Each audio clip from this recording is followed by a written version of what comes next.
എന്ത് പ്രശ്നം വന്നാലും ആത്മഹത്യ ചെയ്യില്ല എന്ന് എനിക്ക് ഉറപ്പ് തരണം എന്ന് പറഞ്ഞു.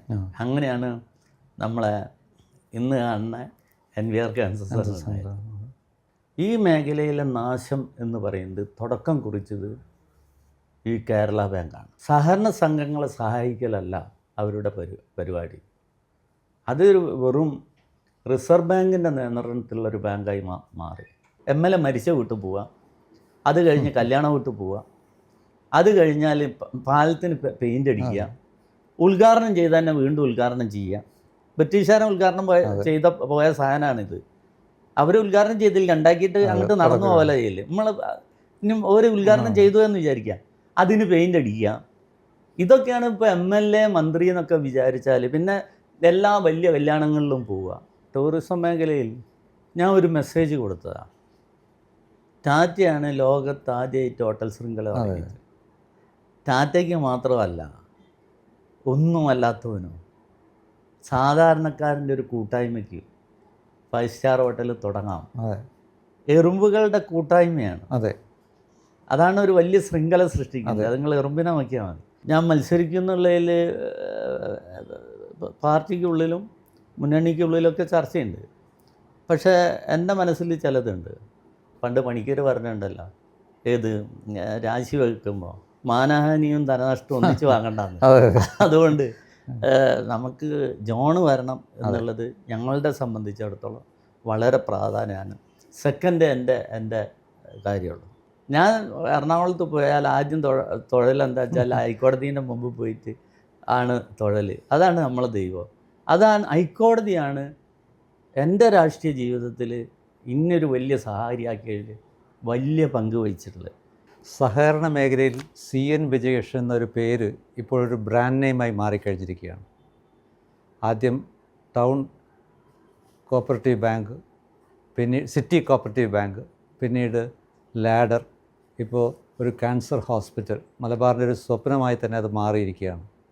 ഈ സഹകാരി എന്ന നിലയിൽ അങ്ങ് എങ്ങനെയാണ് ഈ മേഖലയിലേക്ക് കടന്നു വരുന്നത്? ശ്രീ MB രാഘവൻ എന്ന താങ്കളുടെ രാഷ്ട്രീയ നേതാവിൻ്റെ ഒരു പിന്നണിയിലൂടെ കടന്നു വന്നത് മാത്രമാണോ, അല്ല നേരത്തെ തന്നെ സഹകരണ മേഖലയായിട്ട് എന്തെങ്കിലും ബന്ധങ്ങളുണ്ടായിരുന്നോ? എൻ്റെ 19ാമത്തെ വയസ്സിൽ ഈ രാമനാട്ടുകര ഹൗസിംഗ് സൊസൈറ്റി പിടിക്കാൻ വേണ്ടി, അന്ന് CPM ആണ്, ഞാനും ബാലകൃഷ്ണൻ, അയാൾ ദേശാഭിമാനിയിലായിരുന്നു, പിന്നെ ഫറൂഖ് പഞ്ചായത്ത് പ്രസിഡൻ്റായി, അദ്ദേഹം പാടെയാണ്. നോമിനേഷൻ കൊടുക്കാനും നിർദ്ദേശിക്കാനും ആളില്ല, എന്നാലും അതൊക്കെ ഒപ്പിച്ച് ഞങ്ങൾ രണ്ടാളും മത്സരിച്ച് അന്ന് 65 വോട്ട് വാങ്ങിയ. അന്ന് തന്നെ ഈ സഹകരണത്തിനോട് എന്തോ അറിയാത്തൊരു ഇത് മനസ്സിലുണ്ടായിരുന്നു. അന്ന് CPMലായിരുന്നു. അങ്ങനെയാണ് CMB ആവുന്നത്. അതെ, പിന്നീട് CMB ആയപ്പം ആദ്യമായിട്ട് ഉണ്ടാക്കിയത് ഇതൊന്നുമല്ല, ഫറോക്ക് അർബൻ ബാങ്കാണ്, RBI ലൈസൻസോട് കൂടി. അന്ന് നസറുദ്ദീൻ്റെ നേതൃത്വത്തിൽ മെർക്കൻറ്റൈൽ ബാങ്ക് ഉണ്ടാക്കാൻ വേണ്ടിയുള്ള ശ്രമം നടന്നുകൊണ്ടിരിക്കുക. ഞാൻ CMBൻ്റെ സാധാ പ്രവർത്തകനാണ് ഫറോക്കിൽ. അപ്പോൾ ഈ RBI ലൈസൻസ് കിട്ടി ഞാൻ സംഘടിപ്പിച്ച് കൊണ്ടുവന്നപ്പോഴാണ് ആദ്യമായിട്ട് NV രാഘവൻ എന്നോട് ഇരിക്കാൻ പറഞ്ഞതും കോഴിക്കോട് ഗസ്റ്റ് ഹൗസിൽ നിന്ന് ഒരു കഷ്ണം പുട്ടും ഒരു പപ്പടവും എടുത്തിട്ട് തരുന്നത്. അവിടെ നിന്നാണ് എന്നിലെ സഹകാരി, ഞാൻ തന്നെ സൃഷ്ടിച്ച സഹകാരിയെ മൂപ്പര് കണ്ടെത്തുകയും ഇവനെ കൊള്ളും എന്നുള്ളതിൻ്റെ അടിസ്ഥാനത്തിൽ വളർത്തിയെടുത്തതാണ്. അങ്ങനെയാണ് പിന്നീട് കരുവന്തിരുത്തി ബാങ്ക് ഉണ്ടാക്കുന്നത്. പിന്നീട് അനേകം. പിന്നീട് രണ്ടാമത്തെ ഘട്ടത്തിലാണ് NVR രണ്ടാമത് മന്ത്രിയായപ്പോൾ, വെസ്റ്റിൽ നിന്ന് ജയിച്ച് മന്ത്രിയായപ്പോഴാണ് എന്നെ ആദ്യം കോഴിക്കോട് ഹോസ്പിറ്റലിൻ്റെ അഡ്മിനിസ്ട്രേറ്റീവ് കമ്മിറ്റിയാക്കി. അത് നടന്നുകൊണ്ടിരിക്കുമ്പോഴാണ് ഒരു ദിവസം എന്നെ വിളിച്ചിട്ട് പറയുന്നത്, കരുവന്തിരുത്തി ബാങ്കിൽ നിന്ന് രാജിവെക്കണം. ഞാൻ അന്ന് കരുവന്തിരുത്തി ബാങ്കിൻ്റെ പ്രസിഡൻ്റാണ്. അപ്പം എനിക്കത് ഉൾക്കൊള്ളാൻ കഴിഞ്ഞില്ല. കാരണം ഞാൻ എൻ്റെ മകനപ്പ പോലെ, അല്ലെങ്കിൽ മകനെക്കാട്ടും കൂടുതൽ സ്നേഹിച്ചൊരു സ്ഥാപനം കരുവന്തിരുത്തി ബാങ്ക്. ഇന്നത് 38 കോടി രൂപ നഷ്ടത്തിലാണ്, ഞങ്ങളുടെ കയ്യിൽ നിന്ന് കൊണ്ടുപോയി. അത് ഏകദേശം വളരെ നഷ്ടത്തിലേക്ക് പോയി. പക്ഷേ അന്നത്തെ സ്ഥിതിയിൽ NVR രണ്ടാമതും നിർബന്ധിച്ചു. ഞാൻ ആദ്യം രാജിവെക്കാൻ രണ്ടാമത് നിർത്തി. അങ്ങനെ രാജിവെച്ച് ഇരിക്കുമ്പോഴാണ് ഒരു ദിവസം അന്നത്തെ ജയാറായിരുന്ന ബേബി ഒരു ദിവസം രാവിലെ വീട്ടിൽ വരിക, ഇങ്ങനെ പുതുതായിട്ടൊരു ബാങ്ക് തുടങ്ങണം. അപ്പോൾ ഞാൻ പറഞ്ഞു എനിക്ക് കഴിയില്ല, ഇനി മറ്റേ ഞാൻ രാജിവെച്ചു, NVR പറഞ്ഞതിൻ്റെ അടിസ്ഥാനത്തിൽ രാജിവെച്ചു. ഇനിയൊരു ബാങ്കുകളൊന്നും ഉണ്ടാക്കാൻ എനിക്ക് കഴിയില്ല, ഞാൻ പഠിക്കില്ല എന്ന് പറഞ്ഞു. പക്ഷേ NVR അപ്പോഴേക്ക് ഇത് തുടങ്ങണമെന്ന് വിചാരിച്ചാൽ മൂപ്പർക്ക് തുടങ്ങണം. അതിനുള്ള എല്ലാ ഏർപ്പാടും ചെയ്ത് നമ്മുടെ ബേബി മറയൻ്റെ ബാബുവിൻ്റെ മകനെ ജാക്കബിനെ പിടിച്ച് ചീഫ് പ്രൊമോട്ടറാക്കിയിട്ട് ഒരു കമ്മിറ്റി ഉണ്ടാക്കി ബാങ്ക് സ്റ്റാർട്ട് ചെയ്യാനുള്ള ഏർപ്പാടൊക്കെ ചെയ്തു. പിന്നെ ഒരു ദിവസം രാവിലെ, ഒരാഴ്ച കഴിഞ്ഞപ്പോൾ ഒരു ദിവസം രാവിലെ പാട്യൻ രാജ XMB ഇപ്പോഴും ഉണ്ട് അദ്ദേഹം വരികയാണ്, എന്നെ കണ്ടിട്ട് പറയാണ്, എന്നെ NVRക്ക് ഭയങ്കര കാര്യമാണ്, NVR വാക്ക് തെറ്റിക്കരുത്, എന്നോട് സ്നേഹമുള്ളതുകൊണ്ടാകും. അങ്ങനെ ഞാൻ സമ്മതം മൂളുക. അങ്ങനെ എന്നോട് ഫറൂഖിലെ വീട് വിൽക്കാൻ പറയാം. ശരി. അന്ന് താമസം ഫറൂഖിലായിരുന്നു. പാട്യം വന്ന അന്ന് തന്നെ അദ്ദേഹം തിരൂർ ഒരു പരിപാടി ഉണ്ടായിരുന്നു. ആ പരിപാടി കഴിഞ്ഞ് നേരെ വീട്ടിലേക്ക് വരിക. വീട്ടിലേക്ക് വന്നിട്ട് പറയാണ്, ഫറൂഖിലെ വീടും സ്ഥലം വിൽക്കുക, കോഴിക്കോട്ടേക്ക് മാറിക്കൊള്ളുക, ഇപ്പം തൽക്കാലം പാർട്ടി ഓഫീസിൻ്റെ പേരിൽ മെമ്പർഷിപ്പ് എടുത്ത് പണി തുടങ്ങിക്കൊള്ളുക എന്നുള്ളത്. അങ്ങനെയാണ് സിറ്റി സർവീസ് ബാങ്ക് സ്റ്റാർട്ട് ചെയ്യുന്നത്. ഇന്നിപ്പം സിറ്റി ബാങ്ക് കേരളത്തിലെ ഏറ്റവും വലിയൊരു സഹകരണ രംഗത്ത് ഏറ്റവും വലിയ ബാങ്കായി മാറി. പിന്നീടാണ് അതിൽ ഇരുന്നു കൊണ്ടുള്ള സമയത്ത് ഞാൻ തോന്നുന്നു അല്ലേ നമ്മുടെ ഹോസ്പിറ്റലിൻ്റെ ഇതിലേക്ക് തുടക്കം കുറിക്കുന്നത്. സിറ്റി ബാങ്കിൻ്റെ വളർച്ചേൻ്റെ ഭാഗമായിട്ടാണ് സിറ്റി ബാങ്കിന് ഈ ബിൽഡിംഗ് ഉണ്ടാക്കണോ. അതുമാത്രമല്ല, ഫ്ലാറ്റുകളിൽ ആദ്യമായി സഹകരണ മേഖലയിൽ ആദ്യത്തെ ഫ്ലാറ്റാണ് സിറ്റി ടവർ ഈ സിറ്റി ബാങ്ക് ഉണ്ടാക്കിയത്. പിന്നീട് ഊരാളുകളൊക്കെ രംഗത്ത് വന്നു.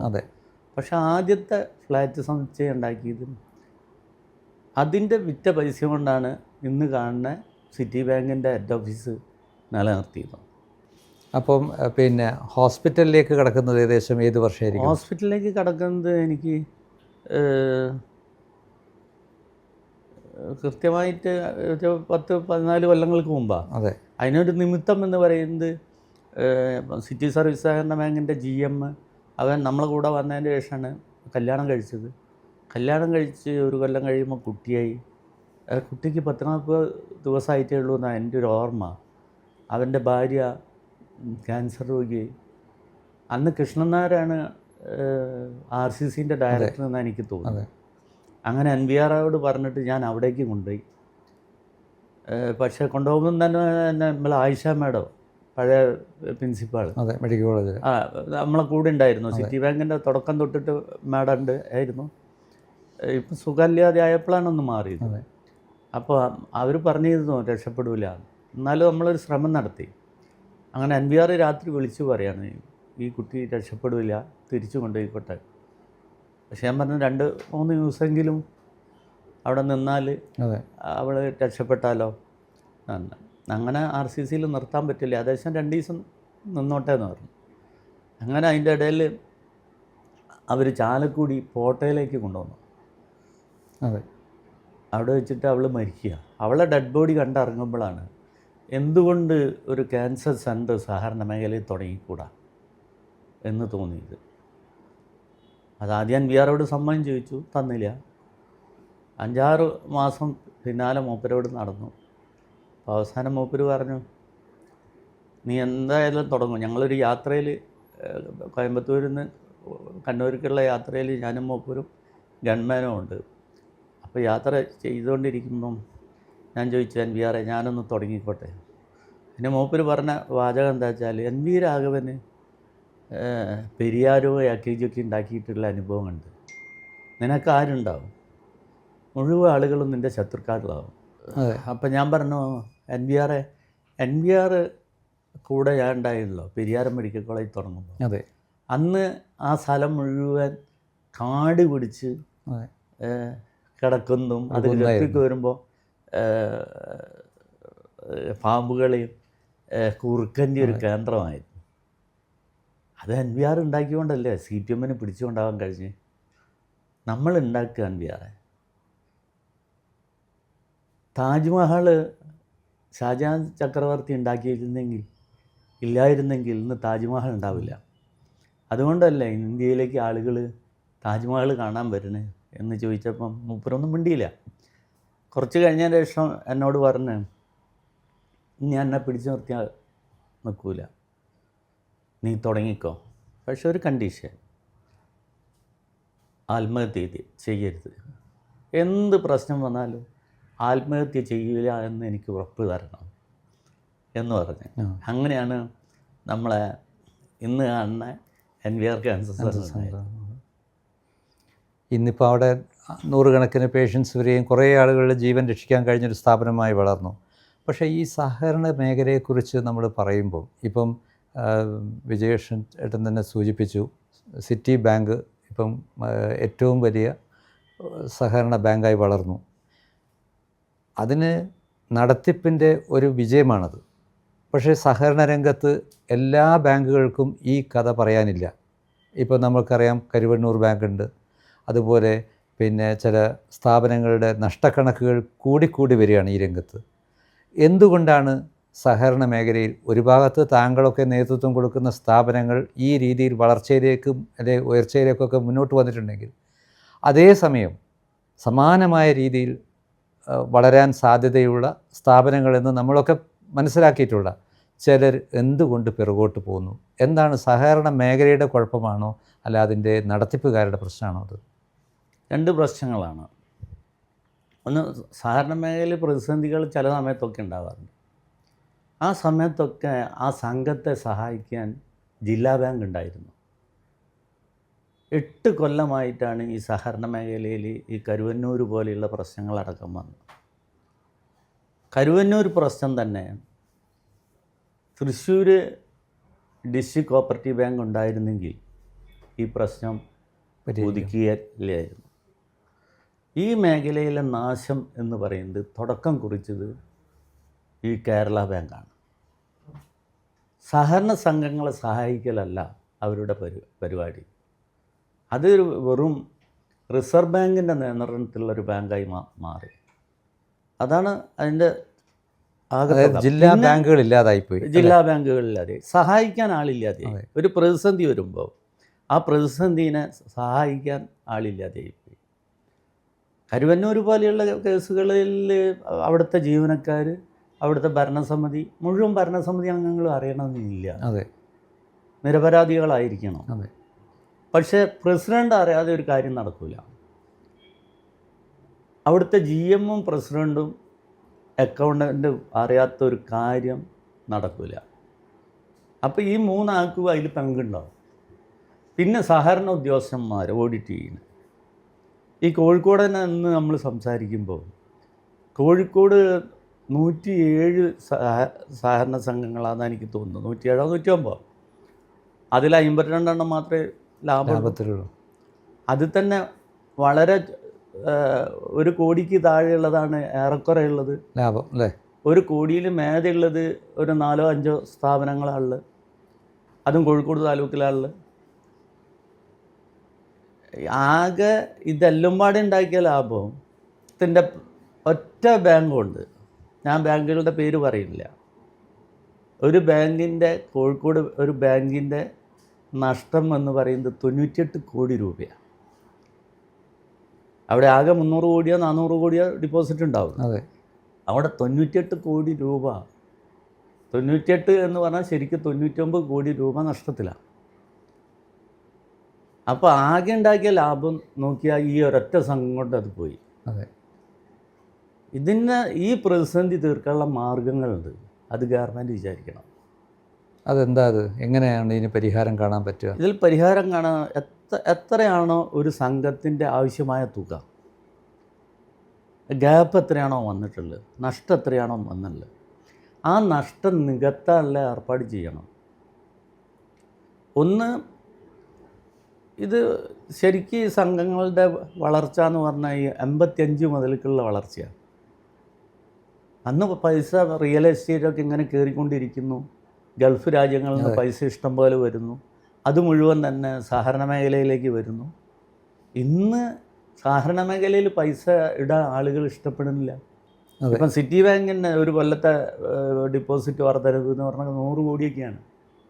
ഇക്കൊല്ലം അത് ഏകദേശം 70-75 കോടി. അത് സിറ്റി ബാങ്ക് ആയതുകൊണ്ട് ഉണ്ടാവുന്ന വർധനവാണ്. ബാക്കിയുള്ളിടത്തൊക്കെ വർധനവുണ്ടോ എന്ന് ചോദിച്ചാൽ വർധനവില്ല. പല സ്ഥലത്തും ശമ്പളം കൊടുക്കാനില്ല.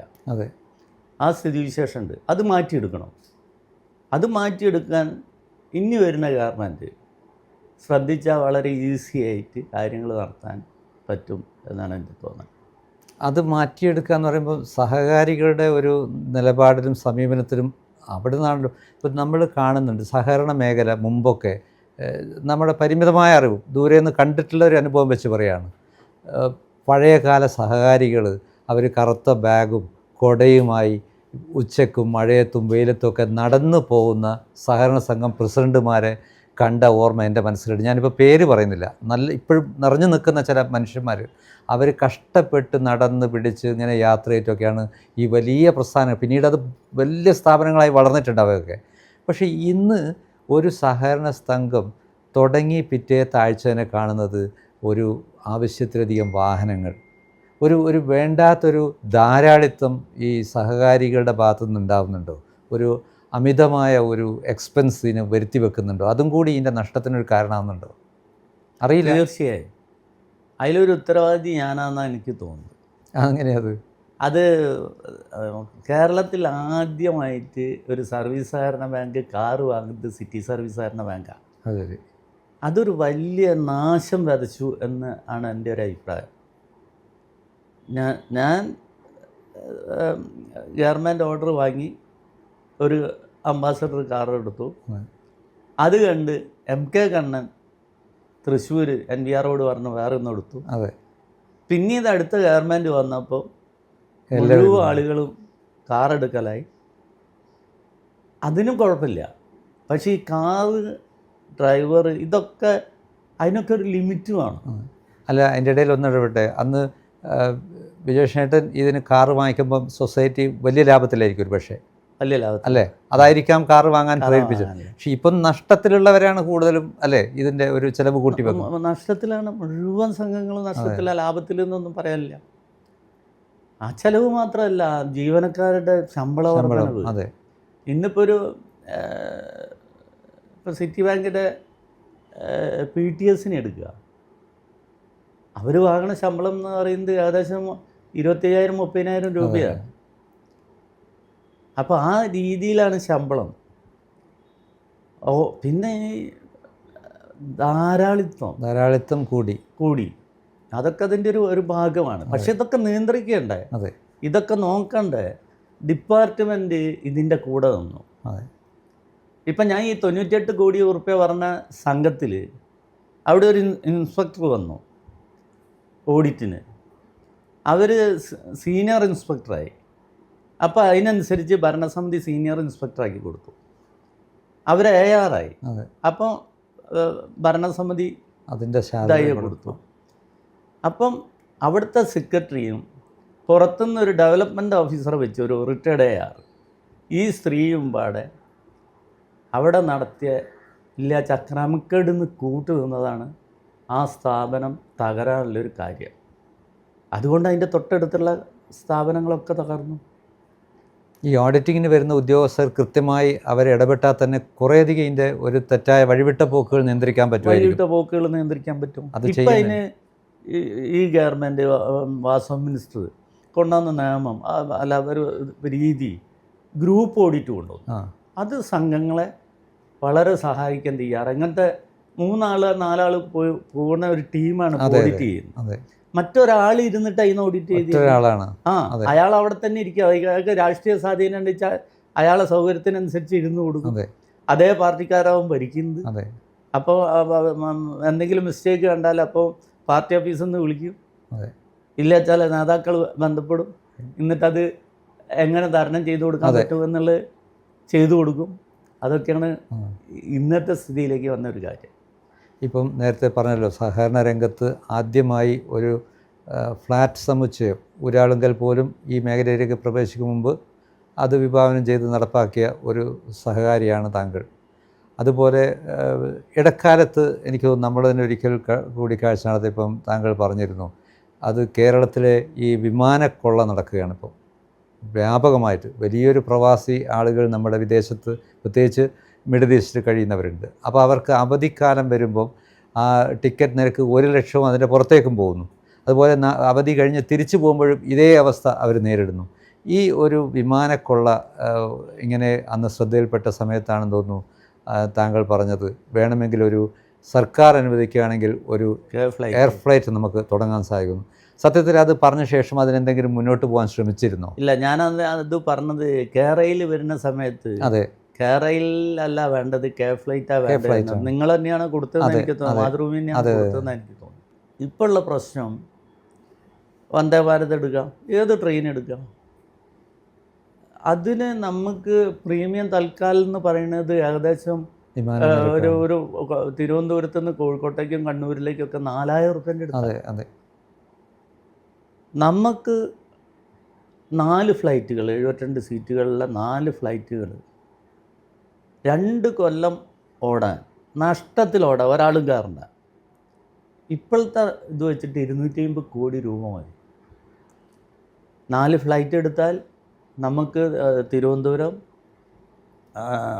കൊച്ചി, കണ്ണൂർ, കോഴിക്കോട്, കണ്ണൂർ, മാംഗ്ലൂർ, ബാംഗ്ലൂർ, ചെന്നൈ, കോയമ്പത്തൂർ, ഇത്ര ക്ലബ് ചെയ്തുകൊണ്ട് നമുക്ക് ഷട്ടിൽ പോലെ നടത്താൻ കഴിയും.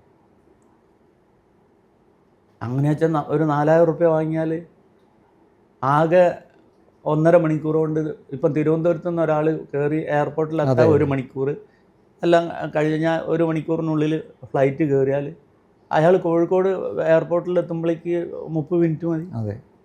അപ്പോൾ 1.5 മണിക്കൂർ കൊണ്ട് അയാൾ കോഴിക്കോടെത്തി. അപ്പോൾ നമ്മളൊരു 4000 വാങ്ങിയാൽ മതി. ഇത് വിജയിപ്പിച്ചെടുത്താൽ നമുക്ക് ഈ സഹകരണ മേഖലയിൽ കൃത്യമായി നമുക്ക് ഇൻ്റർനാഷണൽ ഫ്ലൈറ്റുകൾ ഒരു 4-5 കൊല്ലം കഴിഞ്ഞാൽ നമുക്ക് തുടങ്ങാൻ പറ്റും. അപ്പോൾ ഈ 2 വർഷത്തോളം ആരും കയറിയില്ലെങ്കിലും 250 രൂപ പോണെന്ന് എന്ന് പറഞ്ഞാൽ താങ്കൾ ഇതിനെക്കുറിച്ച് സീരിയസ് ആയി പഠിച്ചിട്ടുണ്ട്. അതെ, ഭൂമി പോവില്ല, ഭൂമിക്ക് മാറ്റം വരുത്തൂല, ഒന്നും വേണ്ട. പക്ഷെ അതിൽ കുറേ കൂടിയും ചിന്തിക്കുമ്പോൾ ഇടുക്കി, നമ്മുടെ വയനാട്, കാസർഗോഡ്, പാലക്കാട്, പത്തനംതിട്ട, ഇവിടെയും കൂടി എയർ ട്രിപ്പ് വന്നാൽ ഉണ്ടാക്കുക. അതിൽ നമുക്ക് എന്താ വെച്ചാൽ ഫ്ലൈറ്റ് വരുമ്പോൾ മാത്രം ഓപ്പൺ ചെയ്യണേ, ആഭ്യന്തര ഇതാണല്ലോ. അങ്ങനെ വെച്ചാൽ നമുക്ക് ശബരിമല, നമ്മളെ ഇടുക്കി, നമ്മളെ വയനാട് ഒക്കെ കാണാനൊക്കെ പോവാൻ ആളുകൾക്ക് ഭയങ്കരമായിട്ട് കഴിയും. അതിനൊന്നും വലിയ ആലോചനയും ബുദ്ധിയും ഒന്നും വേണ്ട ആവശ്യമില്ല, പൈസയും വേണ്ട ആവശ്യമില്ല. ഇപ്പം നിങ്ങൾ പുതിയ ശ്രീധരൻ സാറൊക്കെ പറയുന്നതിൻ്റെ കണക്ക് നമ്മളെ പോലത്തെ പാവപ്പെട്ട സ്റ്റേറ്റിന് എങ്ങനെ താങ്ങാൻ കഴിയും എന്ന് എനിക്കറിയില്ല.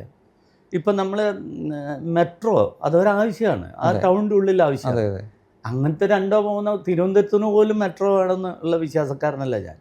പക്ഷേ ഇപ്പോഴുള്ള കൊച്ചി മെട്രോ, കൊച്ചിയിൽ ആളുകളുണ്ട്, മെട്രോ ഓട്ടിക്കൊണ്ട് കാര്യമില്ല. നമുക്കവിടെ ആളുകളുണ്ടോ? നമുക്കവിടെ വ്യവസായങ്ങളുണ്ടോ? നമുക്ക് എത്ര കാലങ്ങളായി പുതിയ വ്യവസായങ്ങൾ വന്നിട്ട്. ഞാനെൻ്റെ പ്രദേശം എന്ന് പറയുന്നത് കോഴിക്കോടാണല്ലോ, ഫറൂഖിലാണ്. എൻ്റെ ചെറുപ്പം തൊട്ട് എൻ്റെ യുവത്വം വരെ ഒരു കമ്പനിയിൽ, ഓട്ട് കമ്പനിയിൽ നിന്ന് ഇറങ്ങുന്ന ആളുകൾ എന്ന് പറയുന്നത് 2000-2500. അങ്ങനത്തെ 12 ഫാക്ടറികൾ, അങ്ങനത്തെ സ്റ്റീൽ കോംപ്ലക്സ് അടക്കമുള്ള വലിയ ഫാക്ടറികൾ, വെസ്റ്റ് ഇന്ത്യ സ്റ്റീൽ അടക്കമുള്ള വലിയ ഫാക്ടറികൾ, ഇന്ന് അങ്ങനത്തെ ഒരു സാധനം, ഇതൊക്കെ വേപ്പൂർ നിയോജകമണ്ഡലത്തിലാണ്, ഒരു മന്ത്രിയുടെ നിയോജകമണ്ഡലത്തിൽ അത് നടക്കുന്നത്. ഒരു സാധനം പോലും അവിടെ ഇല്ല, ഒരു പുതിയ വ്യവസായം അവിടെ വന്നിട്ടില്ല. നമ്മളെ ഗോളിയോറൻസ് പൂട്ടിയതിൻ്റെ ശേഷം ആ ഭാഗത്തൊന്നും വന്നില്ല. നിങ്ങൾക്ക് എന്തെങ്കിലും ഒന്ന് കാണാൻ കഴിയുമോ? വ്യവസായമായിട്ട് ഒരു 1000 ആളുകൾക്ക് ജോലി കൊടുക്കണേ. അപ്പം മെട്രോ അല്ല പ്രശ്നം, നമുക്ക് ജോലി കൊടുക്കലാണ് പ്രശ്നം. അത് സഹകരണ മേഖലയും നമ്മളെ ടൂറിസവും കൂടിയാൽ നമ്മുടെ ചെറുപ്പക്കാർക്ക് ഇവിടെ തന്നെ ജോലി കൊടുക്കാൻ പറ്റും നല്ല ശമ്പളത്തിൽ. ഈ പദ്ധതി ഇനിയിപ്പം ഭാവിയിൽ ഒരു ഗവൺമെൻറ് UDFൻ്റെ വരികയാണെങ്കിൽ താങ്കൾ കൂടി പങ്കാളിത്തമുള്ള പാർട്ടിക്ക് കൂടി പങ്കാളിത്തമുള്ള സംവിധാനമായിരിക്കുമല്ലോ. ഏതെങ്കിലും രീതിയിൽ ഈ എയർ സ്ട്രിപ്പ് ഉൾപ്പെടെ കൊണ്ടുവന്ന് ഇങ്ങനെ ഒരു ആഭ്യന്തര വിമാന സർവീസിനെ കുറിച്ച് ഞാൻ നമ്മുടെ പ്രതിപക്ഷ നേതാവിനോട് ഒരു കൊല്ലം മുമ്പേ തന്നെ സംസാരിക്കാൻ തുടങ്ങിയിരിക്കും. അതിൽ ഈ സഹകരണ മേഖലയിൽ ആദ്യം മാറ്റം വേണ്ടത് ഈ കേരള ബാങ്ക് എന്ന് പറയുന്നത് മാറ്റുക. ആദ്യത്തെ വിഷയം എന്ന് പറയുന്നത് നിക്ഷേപം തിരിച്ചു കൊടുക്കാത്ത എത്രയോ സൊസൈറ്റികളുണ്ട്. അതെ, ആ സൊസൈറ്റികളുടെ നിക്ഷേപം തിരിച്ചു കൊടുക്കുക 6 മാസം കൊണ്ട്. അതെങ്ങനെ എന്നൊക്കെ പ്രതിപക്ഷ നേതാവിനോട് പറഞ്ഞിട്ടുണ്ട്. നല്ലൊരു സഹകരണ മന്ത്രിയും നല്ല മുഖ്യമന്ത്രിയും വന്നാൽ ഇതൊക്കെ ചെയ്യാൻ വളരെ എളുപ്പമാണ്. എന്നാൽ ഒരു സംശയം ചോദിച്ചോട്ടെ, അതെങ്ങനെ ഈ നിക്ഷേപം തിരിച്ചു കൊടുക്കും? എവിടെ നിന്ന് എടുത്ത് കൊടുക്കും? അതിനുള്ള ഫണ്ട് നമ്മുടെ കയ്യിൽ തന്നെയുണ്ട്, നമ്മളെ കയ്യിൽ തന്നെയുണ്ട്. ഇപ്പം തന്നെയുണ്ട്. കേരള ബാങ്ക് കിടക്കുന്നുണ്ട്. 1000-1200 കോടി നമ്മുടെ കയ്യിൽ കിടക്കുന്നുണ്ട്.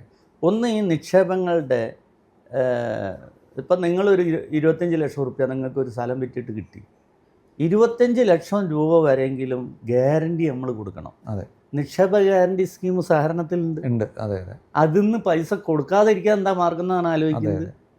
ഉദ്യോഗസ്ഥന്മാർ അങ്ങനെയാണ് അത് എഴുതി വെച്ചിട്ടുണ്ട്. വളരെ സിമ്പിളായിട്ട് അതിൻ്റെ നിയമം മാറ്റി ആളുകൾക്ക് നിക്ഷേപം തിരിച്ചു കൊടുത്താൽ ആളുകളെ വിളിച്ചു കൂട്ടി നിങ്ങളെ നിക്ഷേപം ഈ സമയത്ത് തരും, ഇതുവരെയുള്ള പലിശ ഇതാ ഇന്ന് തരുന്നു എന്ന് പറഞ്ഞാൽ തന്നെ കേരളത്തിൻ്റെ സഹകരണ മേഖല മുഴുവൻ മാറും. വലിയ വിശ്വാസ്യത വരും. അതാണ് നമ്മളെ മനസ്സിലായത്. അതുപോലെ തന്നെ സഹകരണ മേഖലയിൽ ഇപ്പം JDC HDC എന്ന് പറഞ്ഞ സഹകരണ യൂണിയൻ്റെ കീഴിൽ കുറേ കോളേജും കാര്യമൊക്കെ ഉണ്ട്. ഇത് അടിമുടി മാറ്റണം. ഒരു സഹകരണ യൂണിയൻ ഒഴിവാക്കി സഹകരണ യൂണിവേഴ്സിറ്റി നമ്മൾ കൊണ്ടുവരണം. അതിൽ PG കോഴ്സ് കഴിഞ്ഞവർക്ക് മുഴുവൻ നമ്മുടെ സഹകരണ സംഘങ്ങളിൽ ജോലി കൊടുത്തിരിക്കണം. അതായിരിക്കണം മാനദണ്ഡം. ഒരു കേന്ദ്ര യൂണിവേഴ്സിറ്റി എന്തോ പരിഗണനയിൽ ഉണ്ടായിരുന്നല്ലോ സഹകരണ മേഖലയിൽ. അവർ സ്റ്റാർട്ട് ചെയ്തു. നമ്മളെന്നോ തുടങ്ങേണ്ട ഒരു കാര്യം കേന്ദ്രം ഇപ്പം തുടങ്ങാൻ തയ്യാറായി.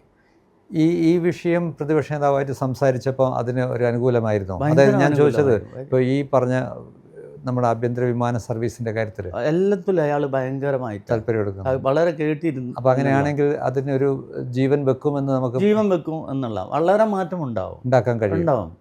നിക്ഷേപം പോയിട്ടുള്ള എല്ലാ നിക്ഷേപകർക്കും ഒരു 6 മാസം കൊണ്ട് നിക്ഷേപം തിരിച്ചു കൊടുക്കാൻ കഴിയും. ഞാൻ പറഞ്ഞ ഈ യൂണിവേഴ്സിറ്റി കൊണ്ടുവരാൻ പറ്റും. അതെ, ഞാൻ പറഞ്ഞ ഈ ഫ്ലൈറ്റിൽ നിന്നോ കോപ്പറേറ്റീവ് ഫ്ലൈറ്റിൽ നിന്നോ എന്താ പറഞ്ഞ അതെന്തോ ആവട്ടെ കൊണ്ടുവരാൻ പറ്റും. അതെ, സഹകരണവും ടൂറിസവും കൂടി നമ്മളെ വേമ്പനാട്ട് കായൽ, അതുപോലെ നമ്മുടെ ഇടുക്കിയുടെ ഭാഗങ്ങളിൽ, വയനാടിൻ്റെ ഭാഗങ്ങളിൽ ഒക്കെ എന്തൊക്കെ ചെയ്യാൻ പറ്റുമോ അതൊക്കെ നമുക്ക് ചെയ്യാൻ പറ്റും. ഇപ്പോൾ ടൂറിസം രംഗത്ത് നമുക്ക് വയനാട്ടിലൊരു അതും ഒരു പുതിയ സംരംഭം എന്ന നിലയ്ക്ക് താങ്കൾ കുറിച്ച് വെച്ച വലിയൊരു തുടക്കമാണ്. ഒരു 5 സ്റ്റാർ പഞ്ചനക്ഷത്ര സൗകര്യമുള്ളൊരു റിസോർട്ട് സംവിധാനം, അതും സഹകരണ മേഖലയിൽ. സത്യത്തിൽ അവിടുത്തെ അതിൻ്റെ പ്രവർത്തനം ഉദ്ദേശ രീതിയിൽ വിജയിച്ചിട്ടുണ്ടോ? വിജയിച്ചിട്ടുണ്ട് അല്ലേ? അപ്പോൾ അതിൻ്റെ ഒരു ഇപ്പോൾ അതൊന്നിൽ അവിടെ അവസാനിച്ചു. കൂടുതൽ എന്തെങ്കിലും ഈ മേഖല ടൂറിസം രംഗത്ത് ഇനി എന്തെങ്കിലും വ്യാപിപ്പിക്കാൻ ഉദ്ദേശമുണ്ടോ? ഇല്ല. ടൂറിസം മേഖലയിൽ ഞാൻ ഒരു മെസ്സേജ് കൊടുത്തതാണ്. ടാറ്റയാണ് ലോകത്ത് ആദ്യമായിട്ട് ഹോട്ടൽ ശൃംഖല തുടങ്ങിയത്. ടാറ്റയ്ക്ക് മാത്രമല്ല, ഒന്നുമല്ലാത്തവനും സാധാരണക്കാരൻ്റെ ഒരു കൂട്ടായ്മയ്ക്ക് 5 സ്റ്റാർ ഹോട്ടൽ തുടങ്ങാം എന്നാണ്. സപ്ത ഇന്ന് ഇന്ത്യയിൽ അറിയപ്പെടുന്ന ഹോട്ടലുകളിൽ ഒന്നാണ്. കാരണം നമ്മുടെ രാഹുൽ ഗാന്ധി ആയാലും പ്രിയങ്ക ഗാന്ധി ആയാലും അതുപോലെ എല്ലാ പ്രമുഖരും വന്നിട്ടുണ്ട്. വിദേശികളൊക്കെ വന്ന് താമസിക്കുന്ന നടന്മാരായ മമ്മൂട്ടി ആയാലും അങ്ങനെ തുടങ്ങിയുള്ള ആളുകളൊക്കെ വന്ന് താമസിക്കുകയും ഇഷ്ടപ്പെടുകയും ചെയ്യുന്ന ഒരു സ്ഥലമായിട്ട് മാറി. അതൊരു സാധാരണക്കാരുടെ ഒരു രൂപമാണ്, എറുമ്പുകളുടെ കൂട്ടായ്മയാണ്. അതാണ് ഒരു വലിയ ശൃംഖല സൃഷ്ടിക്കുന്നത്. അത് നിങ്ങൾ എറുമ്പിനെ നോക്കിയാൽ മതി. അതുപോലെ സഹകരണം എന്ന് പറയുന്നത് എറുമ്പുകളുടെ ഒരു കൂട്ടായ്മയാണ്. അതിൽ സത്യസന്ധത വേണം എന്ന് മാത്രമുള്ളത്. അതില്ലായ്മയാണ് നമ്മളെ സംബന്ധിച്ചിടത്തോളം ഈ രംഗത്തുള്ള കുഴപ്പം. ഈ നേരത്തെ പറഞ്ഞല്ലോ നമ്മുടെ ഫറൂഖ് ഭാഗത്ത് നേരത്തെ താങ്കളുടെ തന്നെ അനുഭവം 10ഓളം ഫാക്ടറികളുണ്ടായിരുന്നു, 2000-ഓളം തൊഴിലാളികൾ വൈകുന്നേരം ഇറങ്ങിപ്പോകുന്നൊരു കാഴ്ച. പുതിയ ചെറുപ്പക്കാരെ, നേരത്തെ താങ്കൾ തന്നെ പറഞ്ഞു, മുഴുവൻ വിദേശത്ത് ജോലി തേടി പോകേണ്ട ഒരു സ്ഥിതിവിശേഷമുണ്ട്. ഇവർക്കൊരു തൊഴിൽ സുരക്ഷിതത്വം കൊടുക്കാൻ കഴിയുന്ന എന്തെങ്കിലും ഒരു പുതിയ പദ്ധതി, ഇപ്പോൾ സഹകരണ ബാങ്കുകളും നമ്മളെ പരമ്പരാഗത സ്ഥാപനങ്ങളും സ്വാഭാവികമായിട്ടും ഒരു തൊഴിൽ മേഖല ഉണ്ട്, പക്ഷേ അതിനൊരു പരിധിക്കപ്പുറം മുന്നോട്ട് പോകാൻ പറ്റുന്നില്ല. പുതിയ IT സാങ്കേതികവിദ്യ, AI സാങ്കേതികവിദ്യ എന്നൊക്കെ പറയുന്ന മേഖലകളിലേക്ക് കടന്നുകൊണ്ട് നമ്മുടെ ഇനി വരുന്നൊരു തലമുറ വലിയ പഠിച്ചു വരുന്നൊരു യുവതലമുറയാണ്. അവർക്ക് അതിനനുസരിച്ച് വരുമാനമുള്ളൊരു തൊഴിൽ സാഹചര്യം ഇവിടെ സൃഷ്ടിച്ചെടുക്കാൻ അങ്ങനെ എന്തെങ്കിലും ഒരു പദ്ധതി ആലോചിച്ചിട്ടുണ്ടോ? എൻ്റെ അഭിപ്രായത്തിൽ കേരളത്തിൽ വലിയ പദ്ധതികൾ നടക്കില്ല, വിജയിക്കില്ല. വലിയ ഫാക്ടറി കൊണ്ടുവരാൻ, അല്ലെങ്കിൽ നമ്മളെ നിസാം പോലത്തെ, അതുപോലെ തന്നെ പുറത്തുനിന്നുള്ള ടൊയോട്ട പോലത്തെ അവരൊന്നും കേരളത്തിൽ വന്നിട്ട് ഒരു അസംബ്ലി യൂണിറ്റ് ഒന്നും തുടങ്ങാൻ ഒരു സാധ്യതയില്ല. അത് നമ്മൾ വെറുതെ പറയാം, ഇത്ര വരുന്നു എന്നൊക്കെ പറയുന്നത്. ഇവിടുത്തെ സാധാരണക്കാരുണ്ടാക്കുന്ന പെട്ടിപ്പീടിയ അടക്കം വെച്ചിട്ടാണ് നമ്മൾ വികസനം പറയുന്നത്.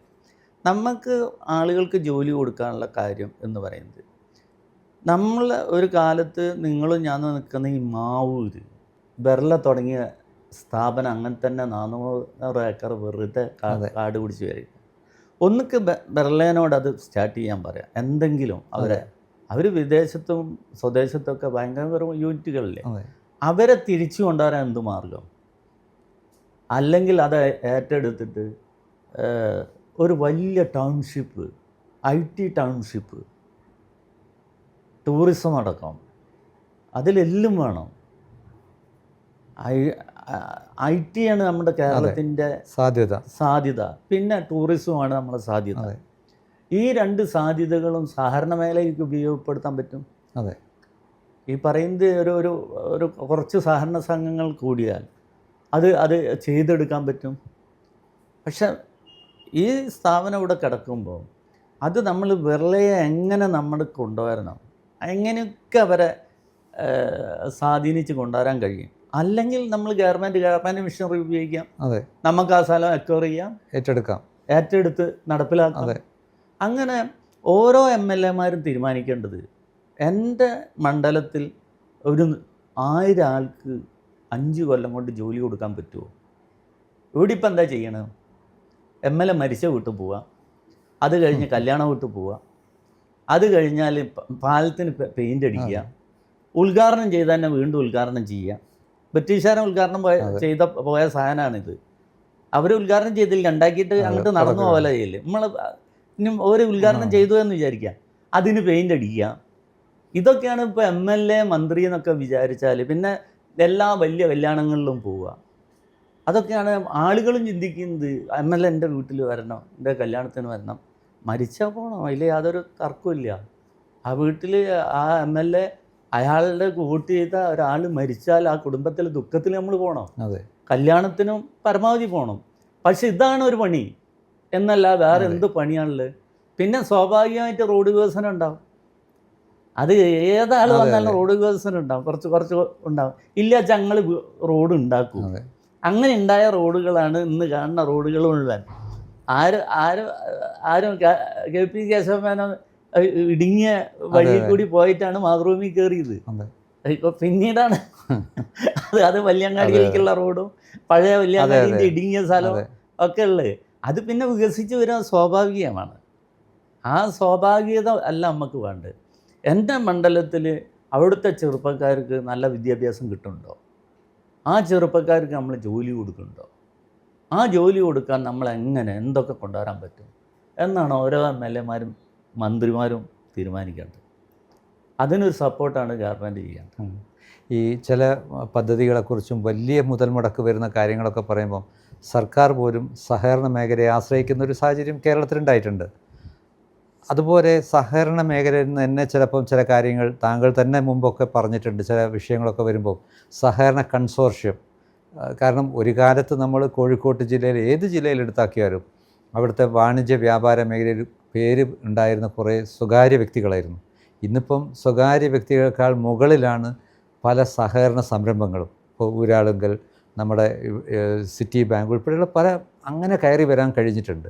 അപ്പോൾ ഈ കൺസോർഷ്യം എന്ന് പറയാമെന്നല്ലാതെ അങ്ങനെ ഒരു കൺസോർഷ്യം ഉണ്ടാക്കി ഏതെങ്കിലും ഒരു വയബിൾ പ്രോജക്റ്റിന് ശ്രമിക്കാൻ കഴിഞ്ഞിട്ടുണ്ടോ? അങ്ങനെയൊന്നും ചെയ്തില്ല എന്ന് മാത്രമല്ല, ഉണ്ടാക്കിയത് എന്തിനു വേണ്ടിയാ? പെൻഷൻ കൊടുക്കാൻ വേണ്ടി. ഇപ്പോൾ ഈ കഴിഞ്ഞ ആഴ്ച ഒരു സർക്കുലർ ഇറങ്ങിയിട്ടുണ്ട്. ഞാൻ വളരെ ദയനീയമായിട്ട് ആലോചിക്കുക, ഇയാളൊക്കെ IAS എവിടുന്ന് കിട്ടി ഈ രജിസ്ട്രാൾക്ക് എന്നൊക്കെ. ഒരു പ്രയോജനമില്ലാതെ ചിലവാക്കണ തുകയ്ക്ക് പെൻഷൻ കൊടുക്കാൻ വേണ്ടി ഉള്ള തുകയ്ക്കുള്ള കൺസോർഷ്യത്തിൽ പൈസ ഇട്ടാൽ അത് തരളധനത്തിൽ ഉൾപ്പെടുത്താം എന്ന് പറഞ്ഞൊരു സർക്കുലർ ഇറക്കിയ രജിസ്ട്രാളാണ് നമ്മളെ നാട്ടിലുള്ളത്. കാരണം ഞങ്ങളെ പൈസ മുഴുവൻ, സഹകരണ മേഖലയിലെ പൈസ മുഴുവൻ അങ്ങോട്ട് പോന്നോട്ടെ, തരളധനത്തിൽ വെച്ച് കഴിഞ്ഞാൽ ഒരു കാലത്ത് നഷ്ടമാവുമല്ലോ, ഇവന് പൈസ തിരിച്ചു കിട്ടുമല്ലോ. ഗവൺമെൻറ്റിൻ്റെ കയ്യിൽ പൈസ വന്നാലല്ലേ തിരിച്ചു കിട്ടുള്ളൂ. അപ്പം തരളധനം എന്ന് പറയുന്നത് എന്താ പറയുക, കെട്ടുറപ്പുള്ള നിക്ഷേപമാണ്. എപ്പം വേണമെങ്കിലും ഈ സ്ഥാപനത്തിന് പ്രയാസം വരുമ്പോൾ എടുക്കാനുള്ള തരളധനം, ആ തരളധനം പെൻഷൻ കൊടുക്കാൻ അതിന് സർക്കുലർ ഇറക്കിയുള്ള ഒരു രജിസ്ട്രാളുള്ള സംസ്ഥാനം നമ്മളേത് ഒരാഴ്ച മുമ്പ് ഇറക്കിയതാണ്. നിങ്ങൾ നോക്കിയത് മനസ്സിലാവും. ഈ സഹകാരികൾ കേസിന് പോകില്ല, സഹകരണ രംഗത്തുള്ള ആളുകൾ മിണ്ടാതിരിക്കുകയാണ്, അതൊക്കെയാണ് ഉള്ളത്. അപ്പോൾ പ്രായോഗികമായിട്ട് ഈ ഫണ്ട് ഒന്നിക്ക് KSRTCക്ക് അല്ലെങ്കിൽ ഈ പെൻഷന് ഇതിനൊക്കെയാണ് ഉപയോഗിക്കുന്നത്. അതേ സമയത്ത് ഒരു ഫാക്ടറി തുടങ്ങാൻ, നെൽകർഷകർക്ക് വേണ്ടിയിട്ട് കൃഷി ഉണ്ടാക്കാൻ, കാർഷിക മേഖലയിൽ നല്ല ടെക്നോളജി ഉപയോഗിക്കാൻ, അതിനൊരു കമ്പനി ഉണ്ടാക്കാൻ. ഇപ്പം പാലക്കാട്ടെ കർഷകർ പ്രയാസപ്പെടുന്നത് നമുക്ക് കൊയ്ത്ത് എടുത്ത് അവരെ പെട്ടെന്ന് കൊയ്ത്തെടുക്കണം വെച്ചാൽ തമിഴ്നാട്ടിൽ നിന്ന് വരണം. അങ്ങനത്തെ ഒരു കൂട്ടായ്മ ഉണ്ടാക്കി അവിടേക്ക് പൈസ കൊടുത്താൽ നിങ്ങൾ കൃഷി ചെയ്യും, അതിൽ ദേശം നഷ്ടം വന്നോട്ടെ, പക്ഷെ കൃഷി നമുക്ക് നിലനിർത്തണ്ടേ. അപ്പം നമ്മളൊരു മന്ത്രി ചോദിക്കുകയാണ്, ഇവർ കൃഷി ചെയ്തില്ലെങ്കിലും ആന്ധ്രയിൽ നിന്നൊക്കെ ഇഷ്ടം പോലെ എഴുതി വരുമല്ലോ, ആന്ധ്രയിൽ മന്ത്രി അങ്ങനെ ആലോചിച്ചാൽ നമ്മളെ സ്ഥിതി എന്തോ, ഇന്ത്യയിലെ സ്ഥിതി എന്തോ. അപ്പം ഒരാലോചന ഇല്ലാത്ത, ഒരു വരുമാനം കിട്ടാത്ത ഈ പെൻഷന് മാത്രം വേണ്ടി ഇതുണ്ടാക്കുകയും അതിനിങ്ങനെ സർക്കുലർ ഇറക്കുകയും ചെയ്യുകയാണ് ഉള്ളത്. ഒരു ഫലവത്തായ ഒരു പ്രോജക്റ്റിന് വേണ്ടി ഇതുവരെ ഒരു കൺസോർഷ്യം വന്നിട്ടില്ല എന്ന് തോന്നുന്നു അല്ലേ? വന്നിട്ടില്ല. ഈ പുതിയ ഗവൺമെൻറ് വന്നാൽ ഇത്തരം ഒരു സഹകരണ ബദൽ, ഇപ്പം സഹകരണം എന്ന് പറഞ്ഞാൽ നമുക്ക് ഈ പറഞ്ഞ പോലെ ഒരു നേരത്തെ നിശ്ചയിച്ച് പോകുന്ന ഒരു ചാലിലൂടെ ഇങ്ങനെ ഒഴുകിപ്പോവുകയാണ്. അതല്ലാതെ ഒരു സഹകരണ ബദൽ, വിശ്വാസ്യത ആർജിച്ച് നേരത്തെ പറഞ്ഞ പോലെ നിക്ഷേപം എപ്പോൾ വേണമെങ്കിലും തിരിച്ചു കിട്ടും, പലിശ എപ്പോഴായാലും നമുക്ക് ഉറപ്പാണ് എന്ന മട്ടിൽ ഒരു വിശ്വാസം ആർജിച്ച് ഒരു സഹകരണ ബദൽ, അങ്ങനെ ഒരു കാഴ്ചപ്പാട് മുന്നോട്ട് വെക്കാൻ കഴിയണ്ടേ? ഞാൻ എൻ്റെ ഐഡിയ പ്രതിപക്ഷ നേതാവിനോട് പറഞ്ഞിട്ടുണ്ട്.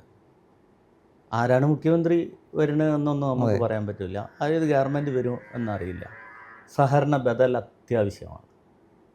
അതിന് ഗവൺമെൻറ് ബാക്കിയുള്ളതൊക്കെ ഈ ഡെവലപ്മെൻറ്റ് നിർത്തിയിട്ട് ഇതിന് പൈസ കണ്ടെത്തിയാൽ ഈ മേഖല ഭയങ്കരമായിട്ട് വിജയിക്കും. പലതും ചെയ്യാനുണ്ട്, കുറേ അനാവശ്യമുള്ള കാര്യങ്ങൾ ഒഴിവാക്കാനുണ്ട്. ഒരു തെരഞ്ഞെടുപ്പ് കമ്മീഷൻ ഉണ്ട്, കോഓപ്പറേറ്റീവ് തെരഞ്ഞെടുപ്പ് കമ്മീഷൻ. അവരാണ് തെരഞ്ഞെടുപ്പ് നടത്തുന്നതെന്നാണ്. സത്യത്തിൽ AR മാത്രമാണ് നടത്തുന്നത്. ARഉം JRഉം ഒപ്പിടുന്ന സാധനത്തിന് സീൽ ചെയ്യൽ മാത്രമാണ് തിരുവനന്തപുരത്ത്. അവിടെ കോടിക്കണക്കിന് ഉറുപ്പിയാണ് അതിന് ചിലവാക്കുന്നത് ഒരു കൊല്ലത്തിൽ. ആ സാധനം തന്നെ വേണ്ടാത്ത സാധനം ഒഴിവാക്കാവുന്നതാണ്, എടുത്ത് കളയാവുന്നതാണ്. ഒരു തെരഞ്ഞെടുപ്പിൽ ആകെ ഒരു മാറ്റം സഹകരണ മേഖലയിൽ വരുത്തണം. ഇപ്പം നമ്മുടെ പഞ്ചായത്ത് മുനിസിപ്പൽ തെരഞ്ഞെടുപ്പ് പോലെ അത് ഒരാഴ്ചേൻ്റെ ഉള്ളിൽ എല്ലാ സഹകരണ സംഘങ്ങളും ഇന്ന് ഈ പിടിച്ചുപറി ഇല്ലെങ്കിൽ പിടിച്ചെടുക്കലിലൊക്കെ ഒരു ഇതുണ്ടാവും. അതുപോലെ ഒരു ബോർഡിൽ ഒരു ഭരണസമിതിയിൽ ഒരു 10 കൂടുതൽ ആളുകളെയൊന്നും മെമ്പർമാരാക്കേണ്ട ആവശ്യമില്ല. ഇപ്പം എന്താണ്, ഡയറക്ടർമാരല്ലേ? അല്ല, ഡയറക്ടർമാരല്ല, മെമ്പർഷിപ്പ് കൊടുക്കുന്നത്. മെമ്പർഷിപ്പ് രാത്രി കൊണ്ടുവന്ന് കെട്ടായിട്ട് കയറ്റുകയാണല്ലോ. അത് പിടിച്ചെടുക്കലാണ് ഉദ്ദേശം. അങ്ങനത്തെ സഹകരണ നയം മാറ്റിയേ പറ്റൂ. ഇനി അതിൻ്റെ കാലഘട്ടമൊക്കെ കഴിഞ്ഞു. ഇപ്പം കോഴിക്കോട് ഇപ്പം ഈ പൊളിഞ്ഞുകൊണ്ടിരിക്കുന്ന 54 കോടി നഷ്ടത്തിലുള്ള ഒരു സഹകരണ സംഘം പിടിക്കാൻ രാത്രി മെമ്പർഷിപ്പ് ചേർത്തിയതാ, രാത്രി 1 മണിക്ക്. 800 ചില്ലാൻ ആളുകളെ ചേർത്തിരിക്കുക. ഇതിപ്പോൾ എന്ത് കാഴ്ചപ്പാടാണ് ഇതിന് നമുക്ക് പറയാൻ പറ്റില്ല. അത് എടുത്തിട്ട് എന്താ ചെയ്യാൻ പോണ്? ഈ 54 കോടി എപ്പോഴാണ് അഡ്ജസ്റ്റ് ചെയ്യാൻ പോണത്? അത് അപ്പോഴും അത് പിടിക്കാൻ നമ്മളെ പാർട്ടിക്ക് അത് കിട്ടിയാൽ വേണ്ടില്ല എന്നുള്ള തോന്നൽ ഉണ്ടാവുകയാണ്.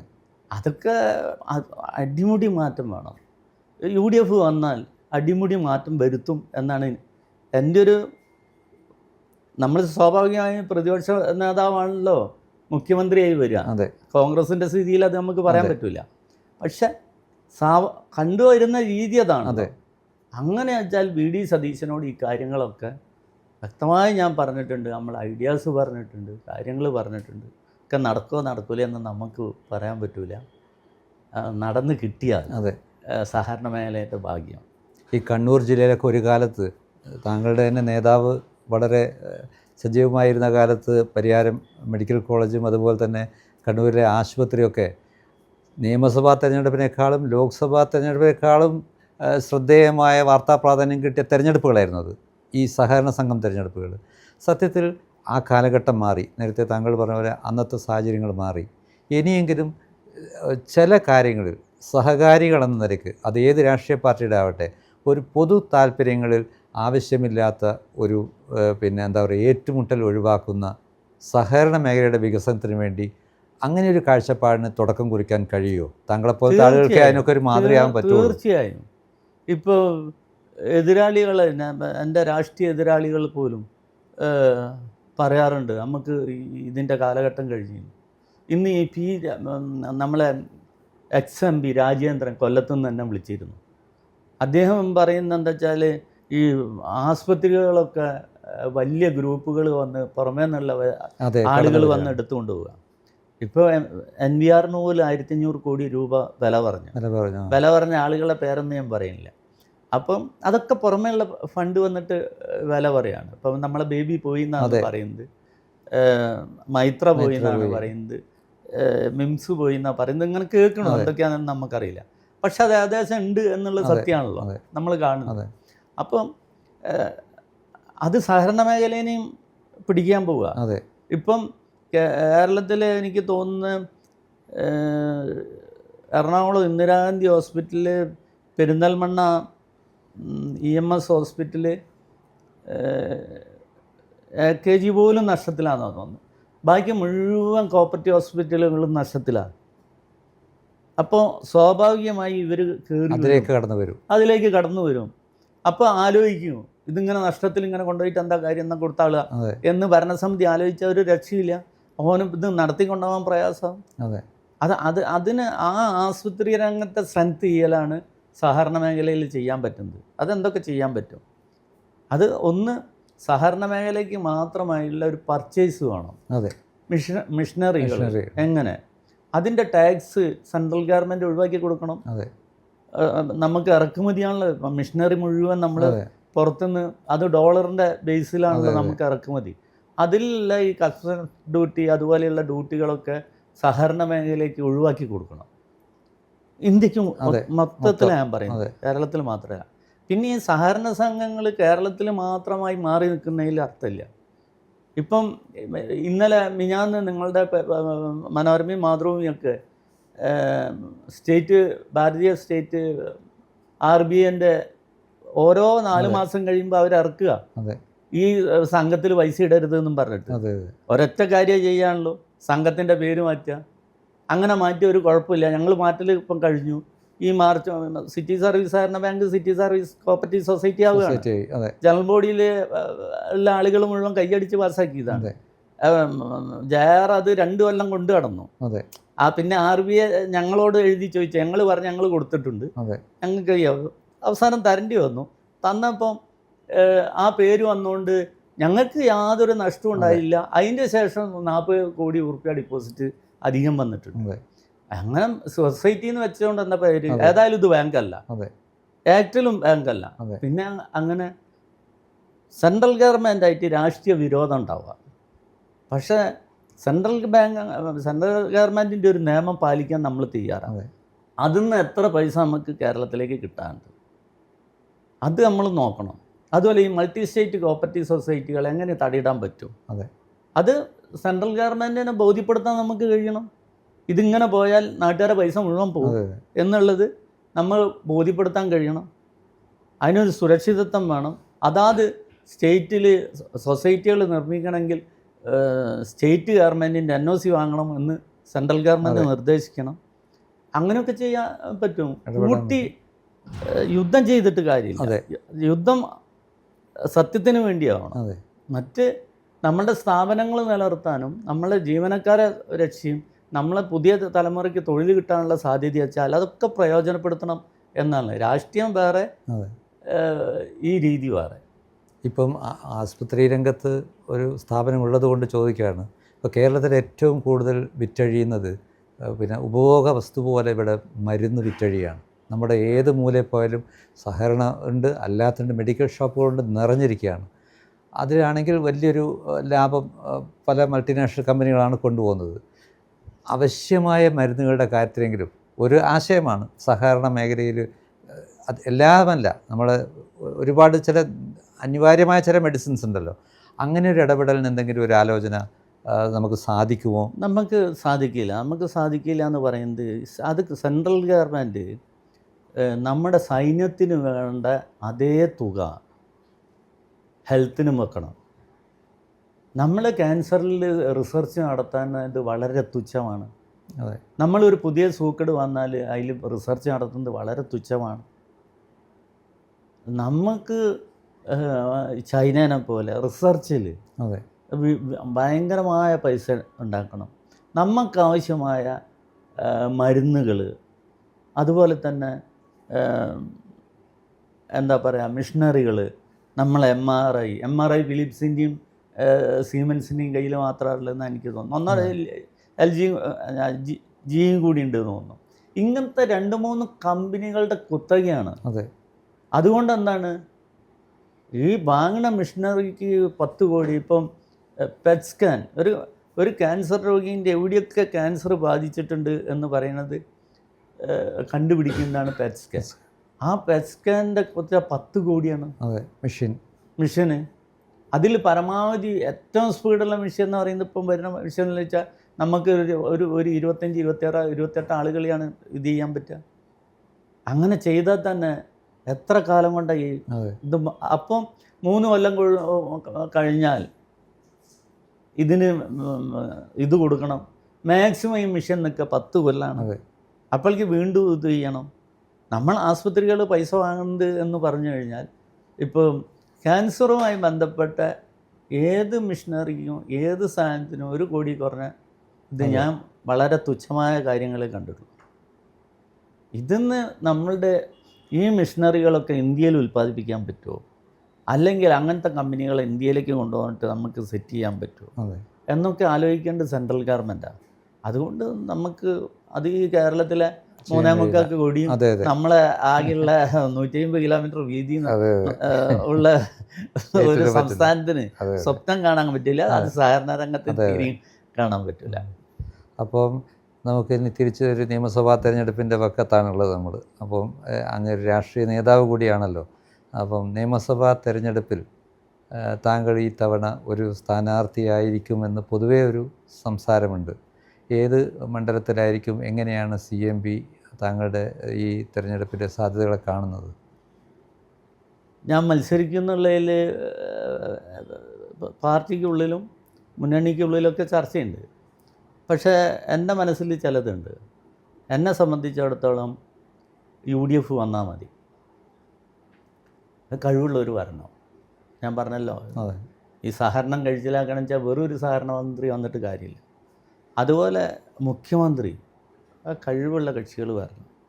അങ്ങനെ തുടങ്ങിയുള്ള എല്ലാവരും വന്നു കഴിഞ്ഞാൽ കാര്യങ്ങൾ ചെയ്യാം. ഞാൻ CMBയിലേക്ക് വരുമ്പോൾ എന്തെങ്കിലും ആവുമെന്ന് അല്ല, അതായത് തീയിലേക്ക് എടുത്തിയാടിയൊരു മനുഷ്യരാങ്ങളൊക്കെ അതിന്ന് പൊള്ളലേൽക്കാതെ രക്ഷപ്പെടുക എന്ന് പറഞ്ഞാൽ വല്ലാത്ത അനുഭവം. എത്രയോ ജീവിതം തന്നെ. മാതൃഭൂമി ഒരു പ്രാവശ്യം എൻ്റെ പറ്റി എന്നെ കൊല്ലാൻ ശ്രമിച്ചപ്പോൾ മുഖപ്രസംഗം എഴുതിയിട്ടുണ്ട്. അപ്പോൾ അതൊക്കെ കടന്നു വന്നുള്ള നമ്മൾ തൃപ്തരാണ്, വളരെ തൃപ്തനാണ്. ഞാൻ വ്യക്തിപരമായി വളരെ തൃപ്തനാണ്. ഒരു പൊതുപ്രവർത്തകൻ എന്നുള്ളതിലേക്ക് വളരെ തൃപ്തനാണ്. പക്ഷേ മുന്നണി ആലോചിക്കട്ടെ, നമ്മളെപ്പോലത്തെ ഒരാൾ വേണോ വേണ്ടേ എന്നൊക്കെ മുന്നണി ആലോചിക്കട്ടെ. അത് കൊടുക്കാൻ പറ്റിയ എനിക്ക് പറ്റുന്ന സീറ്റിലല്ലാതെ ഞാൻ പോയിട്ട് ഏതെങ്കിലും സീറ്റിൽ നിന്ന് ഒരു പണ്ട് പണിക്കർ പറഞ്ഞിട്ടുണ്ടല്ലോ, ഏത് രാശി വയ്ക്കുമ്പോൾ മാനഹാനിയും ധനനഷ്ടവും ഒന്നിച്ച് വാങ്ങണ്ടെന്ന്. അതുകൊണ്ട് നമുക്ക് ജോണ് വരണം എന്നുള്ളത് ഞങ്ങളുടെ സംബന്ധിച്ചിടത്തോളം വളരെ പ്രാധാന്യമാണ്. സെക്കൻഡ് എൻ്റെ കാര്യമുള്ളൂ. ഈ സഹകരണ മേഖലയുമായി ബന്ധപ്പെട്ട് ഒരു പക്ഷേ പലതവണ സഹകരണ മന്ത്രിയെ മാത്രമല്ല മുഖ്യമന്ത്രിയൊക്കെ താങ്കൾക്ക് സമീപിക്കേണ്ടി വന്നിട്ടുണ്ടാവും. പഴയകാല ഓർമ്മകൾ മുഖ്യമന്ത്രിക്കും ഉണ്ടാവുമല്ലോ, MBR ഒക്കെ ആയിട്ടുള്ള താങ്കളുടെയൊക്കെ രാഷ്ട്രീയ കാലഘട്ടങ്ങളുടെ അന്നത്തെ സംഭവ വികാസങ്ങളൊക്കെ. എങ്ങനെയായിരുന്നു പലപ്പോഴും കാണുമ്പം മുഖ്യമന്ത്രി താങ്കളോട് സമീപിച്ചത്? ആകെ മുഖ്യമന്ത്രി കണ്ടത് ഒരു പ്രാവശ്യം മാത്രം. അത് NBR ക്യാൻസർ സെൻറ്റർ ഉദ്ഘാടനത്തിന് അന്ന് അയാളെ തടയാൻ ശ്രമിച്ചപ്പോൾ, അന്ന് ഞങ്ങളുടെ പാർട്ടിക്കുള്ളിൽ പ്രശ്നങ്ങളുണ്ടായിരുന്നു, അരവിന്ദാക്ഷൻ വിവാഹം വേറെ. എന്നാൽ ഞാൻ ചെന്ന് കണ്ട് ഇതാണെന്ന് പറഞ്ഞപ്പം തീർത്തും വരും എന്ന് പറഞ്ഞു. അതുപോലെ തന്നെ അദ്ദേഹം വന്നു. പിന്നീട് അദ്ദേഹത്തെ കാണാൻ അദ്ദേഹം ഇഷ്ടപ്പെട്ടില്ല. അത് കാരണം എന്താ വെച്ചാൽ, ഈ കേരള ബാങ്ക് വരുമ്പോൾ എന്നോട് പത്രക്കാർ പാലക്കാട് വെച്ചിട്ട് ചോദിച്ചു, എന്നാണ് കേരള ബാങ്ക് വന്നാലുണ്ടായത്? വലിയൊരു അർബൻ ബാങ്കായി മാറും എന്ന് ഞാൻ പറഞ്ഞു. അതന്നെ സംഭവിച്ചുള്ളൂ. അതിൻ്റെ ശേഷം അദ്ദേഹത്തിന് എന്നെ ഇഷ്ടമല്ല എന്നാണ് ഞാൻ മനസ്സിലാക്കിയത്. അതുകൊണ്ട് തന്നെ അദ്ദേഹത്തിൻ്റെ അടുത്ത് പിന്നെ പോയിട്ടില്ല, ഏതായാലും ഒരാവശ്യത്തിനും പോയില്ല. അതെ. പിന്നീട് പിന്നെ അങ്ങനെ ഒരു ആവശ്യം സഹകരണ മന്ത്രിയായിട്ട് കണ്ടിട്ടുണ്ടാവും അല്ലേ? സഹകരണ മന്ത്രിയായിട്ട് കാണാറുണ്ട്. വലിയ ബന്ധങ്ങളാണ്. അത് കടന്നു പോകുന്ന ജി സുധാകരനാണ് ശരിക്കും NBRനൊക്കെ പെർമിഷൻ തന്നത്. ജി സുധാകരൻ തൊട്ട് സഹകരണ മന്ത്രിമാരായ എല്ലാവരും വളരെ സ്നേഹത്തോടും, കടകംപള്ളി ആയാലും ശരി, CM ബാലകൃഷ്ണനായാലും ശരി, ജി സുധാകരനായാലും ശരി, ഇപ്പോഴത്തെ മന്ത്രി വാസവനായാലും ശരി, വളരെ സ്നേഹത്തോടെ. അതേ എന്നാലോ ഈ സഹകരണ ഡിപ്പാർട്ട്മെൻറ്റ് എന്നെ ഒരു ശത്രുവിനെ പോലെയാണ് കാണുന്നത്. പ്രത്യേകിച്ച് കോഴിക്കോടുള്ള സാധനം ഞങ്ങൾക്ക് കിട്ടിയ ഓർഡർ മുഴുവൻ ഞങ്ങളുടെ ഹൈക്കോടതിയിൽ നിന്ന് വാങ്ങിയതാണ്. നമ്മളെ ദൈവം എന്ന് പറയുന്നത് ഹൈക്കോടതിയാണ്. ഈ 10 കൊല്ലമായിട്ട് ഹൈക്കോടതി കൂടി കിട്ടാത്ത ഒരു സാധനം നമുക്കില്ല. ഞാൻ എറണാകുളത്ത് പോയാൽ ആദ്യം തൊഴലെന്താ വെച്ചാൽ ഹൈക്കോടതീൻ്റെ മുമ്പ് പോയിട്ട് ആണ് തൊഴൽ. അതാണ് നമ്മളെ ദൈവം. അതാണ് ഹൈക്കോടതിയാണ് എൻ്റെ രാഷ്ട്രീയ ജീവിതത്തിൽ ഇന്നൊരു വലിയ സഹായിയാക്കിയതിൽ വലിയ പങ്ക് വഹിച്ചിട്ടുള്ളത്. ഇപ്പോൾ അടുത്ത് മരിച്ച ജസ്റ്റിസ് ഉണ്ട്, എന്താ അയാളുടെ പേര്, സിരിജകൻ. അദ്ദേഹത്തിൻ്റെയൊക്കെ ഓർഡറുകൾ എത്രയാണ്! അതുപോലെ ഓരോരുത്തരും ഇല്ല, എത്രയോ ജഡ്ജി അവരൊക്കെയാണ് നമ്മളുടെ ബിംബങ്ങൾ. പൂജാരി നമ്മളെ വക്കീലാണ്, ഹൈക്കോടതി നമ്മളെ ക്ഷേത്രമാണ്. അതാണ് നമ്മളെ രക്ഷപ്പെടുത്തിയുള്ളത്. പാലക്കാട് ഒരു പ്രോജക്റ്റ് നടക്കുന്നുണ്ടായിരുന്നല്ലോ, അത് ഓൾഡ് ഏജ് ഹോം പോലത്തെ. അതെ. അതെങ്ങനെ പ്രാവർത്തികമാക്കാൻ തുടങ്ങി? ഇപ്പം ഇല്ല, തുടങ്ങിയിട്ടില്ല. അതിൻ്റെ മതിലൊക്കെ കെട്ടിക്കഴിഞ്ഞു. അതിന് മാങ്ങ അതിൽ ഇഷ്ടം പോലെയുണ്ട്. അത് വിറ്റാൽ തന്നെ ഒരു വലിയ പൈസ വരുന്നുണ്ട് കൊല്ലത്തിൽ. അത് എത്ര ഏക്കറിലാണ്? അത് 48 ഏക്കറാണ്. സെപ്പറേറ്റ് വീടുകളായിട്ടാ? വീടുകളുണ്ട്, 3 ടവറുണ്ട്, ഹോസ്പിറ്റലുണ്ട്, എല്ലാം ആധുനിക ഹോട്ടലുണ്ട്, 5 സ്റ്റാർ ഹോട്ടലുണ്ട്, എല്ലാ ആധുനിക സൗകര്യങ്ങളോടും കൂടിയില്ല. അതിൻ്റെ പേരെങ്ങനെയായിരുന്നു? അത് സീനിയർ സിറ്റിസൺ വില്ലേജ് എന്ന് എപ്പോൾ നമ്മൾ ഉദ്ദേശിച്ചു. ഇനോഗ്രേഷൻ കഴിഞ്ഞില്ല? ഇല്ല, തുടങ്ങി 32 തീർക്കണം എന്നാണ് എൻ്റെ ഒരു ഉദ്ദേശം. കാരണം ഇപ്പം നമ്മൾ തച്ചടീൻ്റെ നാട്ടിൽ പത്തിയൂർ ഗ്രാമപഞ്ചായത്തിൽ ഒരു തിയേറ്റർ കോംപ്ലക്സ്, അത് ഈ ഓണത്തിന് ഉദ്ഘാടനം ചെയ്യാനുള്ള ഏർപ്പാടായിട്ട് നടക്കുക. ഈ പ്രതിസന്ധിയൊക്കെ ഞങ്ങൾക്കും ബാധിക്കുന്നുണ്ട്. ഡിപ്പോസിറ്റ് നന്നായി വരിക വെച്ചാൽ ഞങ്ങൾ സ്പീഡ് ചെയ്യുന്നുണ്ട്. ഡിപ്പോസിറ്റ് തിരിച്ചു കൊടുക്കേണ്ട ഗതികേടുണ്ടായിട്ടുണ്ട്. അപ്പോൾ അതിൻ്റേതായുള്ള ഒരു പ്രയാസങ്ങളൊക്കെ ഇപ്പം ടോട്ടൽ നിലനിൽക്കുന്നുണ്ട്. അതിൽ നമ്മളും നിലനിൽക്കുന്നുണ്ട്. അതിൽ വലിയ സ്ഥാപനങ്ങളൊക്കെ തന്നെ ഈ പ്രതിസന്ധിനെ നേരിടുന്നുണ്ട്. ഇപ്പം ലാഡറിന് എത്ര സ്ഥാപനങ്ങൾ വന്നു കഴിഞ്ഞിട്ടുണ്ടാവും പല ഭാഗങ്ങളിലായിട്ട് സ്റ്റേറ്റിൽ? ഒറ്റപ്പാലത്തൊരു പ്രോജക്റ്റ് ഉണ്ട്. ഒറ്റപ്പാലത്ത് തിയേറ്റർ കോംപ്ലക്സ് ഉണ്ട്. മഞ്ചേരി ഇന്ത്യൻ മാൾ എന്ന് പറഞ്ഞ മാളുണ്ട്, അവിടെ തിയേറ്റർ ഉണ്ട്. സപ്തയുണ്ട്, നമ്മളെ ലിങ്ക് റോഡിൽ, കോഴിക്കോട് ലിങ്ക് റോഡിൽ ഹോട്ടൽ ഹോട്ടലുണ്ട്.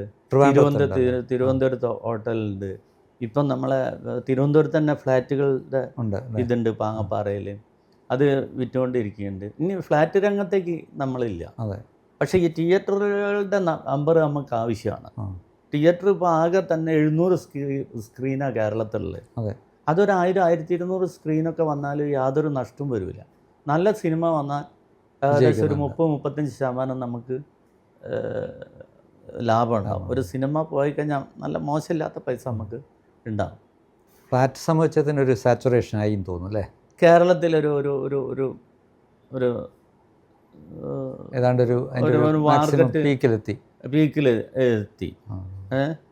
ഇപ്പം ഫ്ലാറ്റ് തുടങ്ങിയവരൊക്കെ ആത്മഹത്യ ചെയ്യലും കാര്യമായിട്ട് മാറിയല്ലോ. അങ്ങനെ ഒരു പ്രതിസന്ധി ഉണ്ടാകുന്നതുകൊണ്ടാണല്ലോ അങ്ങനെ ചെയ്യുന്നത്. റിയൽ എസ്റ്റേറ്റിൽ എന്തോ ഒരു ചെറിയ കുഴപ്പമുള്ളതുകൊണ്ടാണല്ലോ അദ്ദേഹത്തെ പോലെയുള്ള ഒരാൾ ആത്മഹത്യയൊക്കെ ചെയ്യേണ്ടി വന്നത്. പ്രതിസന്ധിയും പ്രയാസവും നിറഞ്ഞ സഹകരണ മേഖലയുടെ മുന്നോട്ട് പോക്കിൽ പുതിയ പ്രതീക്ഷകളുടെ കുറേ കാഴ്ചപ്പാടുകളാണ് അങ്ങ് ഇപ്പോൾ മുന്നോട്ട് വെച്ചിട്ടുള്ളത്. പുതിയ സാഹചര്യങ്ങൾ, താങ്കൾ പറഞ്ഞതുപോലുള്ള രാഷ്ട്രീയ മാറ്റങ്ങളൊക്കെ യാഥാർത്ഥ്യമാവുകയാണെങ്കിൽ സഹകരണ ബദൽ എന്ന താങ്കളുടെ വിശാലമായ കാഴ്ചപ്പാടുകൾ കേരളത്തിൽ യാഥാർത്ഥ്യമാവട്ടെ എന്ന് ആശംസിച്ചുകൊണ്ട് നിർത്താം. നമസ്കാരം.